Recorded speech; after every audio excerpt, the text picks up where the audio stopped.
Good morning students. आज हम class +1 का सेम चैप्टर जो हमने शुरू किया था, चैप्टर 3 प्लांट किंगडम, वही डिस्कस करेंगे।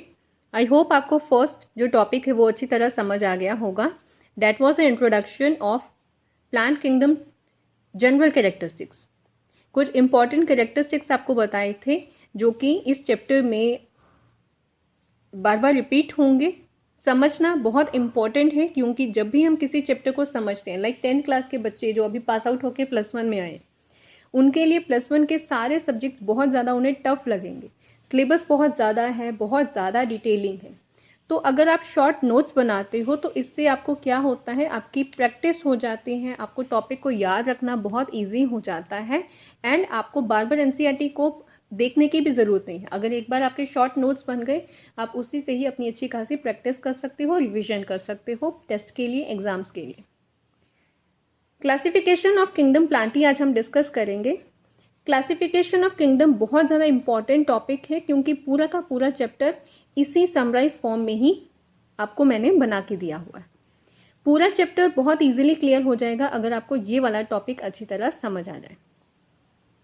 पहली बात तो ये है कि क्लासिफिकेशन ऑफ प्लांट किंगडम जो किया गया है, इसमें मैंने 2 डिविजन्स आपको दिखाई गई हैं। First one algae. एल्गी वो वाले प्लांट्स यहाँ पे मेंशन किए गए हैं जो एम्ब्रो स्टेज इनमें एब्सेंट होंगे। लाइक जैसे मैंने आपको प्लांट किंगडम की जनरल कैरेक्टर्स में बताया था कि जो एम्ब्रो बनता है, मल्टी सेलुलर एम्ब्रो जो है, जो जाइगोट से बन रहा है, वो हर एक कैटेगरी में नहीं होगा, कुछ कैटेगरीज में ये वाला पॉइंट एब्सेंट होगा। नेक्स्ट कैटेगरी एक बना दी गई है जिनमें एम्ब्रो स्टेज प्रेजेंट होगी। अब ये वाले ऑर्गेनिजम्स कौन से होंगे, इन्हें हम कह सकते हैं एम्ब्रोफाइट्स। एम्ब्रो स्टेज प्रेजेंट है तो इसीलिए हम इन्हें एम्ब्रोफाइट्स कहेंगे। एल्गी जो है, एल्गी की फर्दर 3 इन्होंने क्लासेस बताई गई है एम्ब्रो स्टेज इनमें एब्सेंट होता है।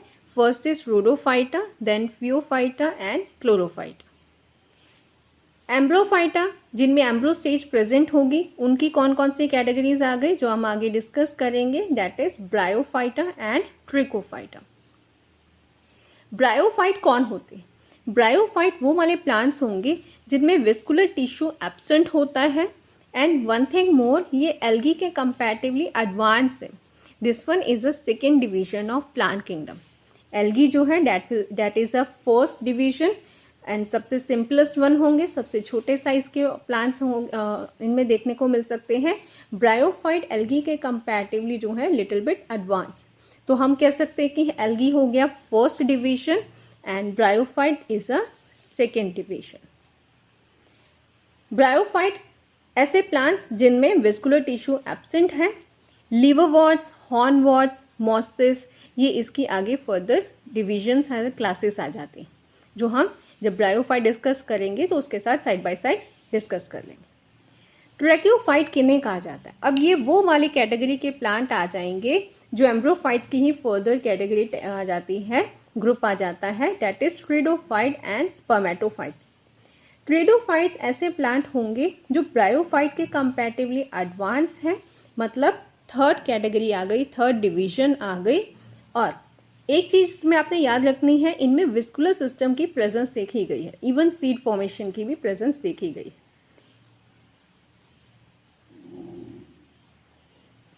ट्रेडोफाइट में सीड्स की जो प्रेजेंस है वो एक एवोल्यूशनरी स्टेप भी कहा जाता है कि एवोल्यूशन जब हुई, एवोल्यूशन हमेशा एडवांसमेंट होती है, ठीक है, तो एक कोई ना कोई तो स्टेप कहीं से तो शुरू होगा ही। तो ट्रेडोफाइट में कुछ प्लांट में नोटिस किया गया है कि सीड फॉर्मेशन होनी शुरू हो गई, तो ट्रेडोफाइट आ गई थर्ड डिवीजन। स्पर्मेटोफाइट जो है वो आ जाएगी आगे फर्दर डिवीजन जिसमें जिम्नोस्पर्म, एंजियोस्पर्म आ जाएंगे। ट्रेडोफाइट की आगे फर्दर जो डिविजन्स आ जाती है, क्लासेस आ जाती हैं, उससे हमने डिस्कस नहीं करना इस चैप्टर में बिकॉज एनसीईआरटी में नहीं है मेंशन्ड, बट आपने इनकी क्लासेस ज़रूर एक बार देख लेनी है। कौन कौन सी है? स्लियोफाइटा है, लाइकोफाइटा है, स्फेनोफाइटा है एंड ट्रियोफाइटा है। स्पर्मेटोफाइट की 2 कैटेगरीज आ जाती हैं जो कि 4th डिवीजन आ गया और एंजियोस्पर्म में 5th डिवीजन आ गई। जिम्नोस्पर्म अब ट्रेडोफाइट के कंपैरेटिवली एडवांस होंगे। तो एक चीज तो आपने क्लासिफिकेशन में याद रखनी है कि स्टैटिक में प्लांट किंगडम के जो फर्स्ट वन डिवीजन होगी it will be very simple, then bryophyte उससे ज़रा कम्प्लेक्स आ जाएगा, ट्विडोफाइट और कम्प्लेक्स आ गए, जिम्नोस्पर्म और कम्प्लेक्स, एंजियोस्पर्म जो सबसे कम्प्लेक्स हम प्लांट किंगडम कह सकते हैं, हाईएस्ट कैटेगरी आ जाएगी। जिम्नोस्पर्म में सीड्स की प्रेजेंस होगी। स्पर्मेटोफाइट का मतलब ही होता है ऐसे पौधे जिनमें सीड्स की प्रेजेंस है। जिम्नोस्पर्म में सीड्स तो प्रेजेंट होंगे बट नेकेड होंगे, in short we can say कि उनमें कोई ऊपर कवरिंग नहीं होती, सीड्स की प्रोटेक्शन नहीं है। और सीड्स इस तरह के होते हैं जिन्हें प्रोटेक्शन की ज़रूरत भी नहीं होती, ये इतने ज़्यादा हार्ड होते हैं कि किसी भी एक्सटर्नल जो एनवायरमेंटल जो हार्श कंडीशंस हो सकती हैं उससे ये डैमेज नहीं होगी। एंजियोस्पर्म टॉप मोस्ट कैटेगरी आ गई किंगडम प्लांटे की। इनमें सीड्स की प्रेजेंस होती है and side by side seeds covered होते हैं। In short we can say कि इनमें फ्रूट की फॉर्मेशन भी होती। तो फ्रूट जोन यंग एम्ब्रोज को सीड्स को प्रोटेक्ट करेगा। जब सीड्स काफ़ी अच्छे खासे मेच्योर हो जाएंगे देन फ्रूट जो है वो बर्स्ट हो सकता है जिससे कि सीड का डिस्पर्सल हो जाए। जिम्नोस्पर्म में एक और चीज़ आपने याद रखनी है, जिम्नोस्पर्म ऐसी डिवीजन है जिनमें फ्लावर नहीं होता, फ्रूट फॉर्मेशन नहीं होती। एंजियोस्पर्म को फ्लावरिंग प्लांट्स भी कह देते हैं जिनमें फ्लावर फॉर्मेशन होगा और फ्लावर है तो एट द एंड जाके फ्रूट फॉर्मेशन भी होगी। जिम्नोस्पर्म के कुछ एग्जांपल्स, कुछ यहाँ पे क्लासेस बताई गई हैं, लाइक जैसे साइकट्स हैं, कॉनिफेरस है, गिंकोल्स है एंड गाइनटेल्स है। एंजियोस्पर्म जो टॉप मोस्ट कैटेगरी है उसे फर्दर दो टाइप्स में उन्होंने बताया गया है, first is dicots and monocots.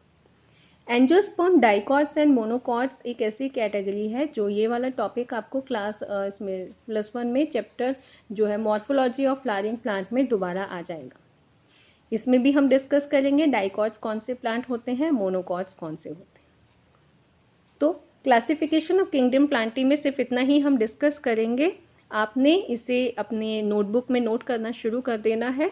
Classification of kingdom Plantae में एक चीज़ आपने ज़रूर याद रखना कि अगर आपको कैटेगरीज पता चल गई कि कौन कौन से कैटेगरी में कौन सी डिवीजन में एम्ब्रो प्रेजेंट नहीं है, किन में प्रेजेंट है, किन में सीड्स फॉर्मेशन होती है, किन में सीड्स कवर होते हैं, तो काफ़ी हद तक आपका पूरा चैप्टर एक समराइज फॉर्म में आपके माइंड में बन जाएगा। ये एक तरह का माइंड मैप भी हम कह सकते हैं। तो इसके बाद हम नेक्स्ट टॉपिक जो डिस्कस करेंगे वो होगा एल्गी। एल्गी के पहले तो हम जनरल कैरेक्टर्स को डिस्कस करेंगे, फिर उसकी तीनों क्लासेस को डिस्कस किया जाएगा। साइड बाय साइड एल्गी की कौन कौन सी एप्लीकेशंस हो सकती हैं, किस तरह से हम इसे यूज़ कर सकते हैं, इकोनॉमिक इम्पॉर्टेंस क्या है, वो हम डिस्कस करेंगे।